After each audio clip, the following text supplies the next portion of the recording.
To imagine that they are bracing for yet another storm, but that is where we are, Efren.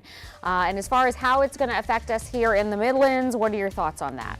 Well, we're not going to get a direct impact. We're not even going to get an indirect impact, but here's one impact to think about. We've had tens of thousands of line workers here in the Palmetto State getting all of our power on. They've come from several states. They're going to have to do this all over again as Milton is going to move through by later on this week in Florida.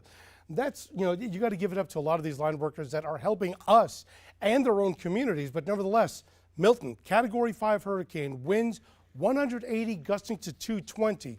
You could see very well-defined eye right in the heart of this tropical cyclone. And with the watches and warnings are in effect, well, other than along the coast, the winds right now, you can see the profile, at least the gale force winds expand almost 175 miles from the center, and this is going to expand even more in the next 48 hours.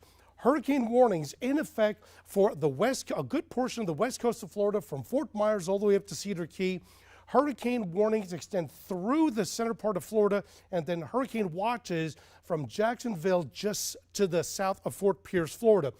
Landfall Category 3, winds of 125 miles an hour sometime early Thursday morning, but by Thursday afternoon, probably by lunchtime, it's already crossing over into the Atlantic as a Category 1 hurricane. And yes, with all the telemetry that's showing, that's the guideline, but the spaghetti models, a lot of them on the update that we got at 5 o'clock are trending even further south.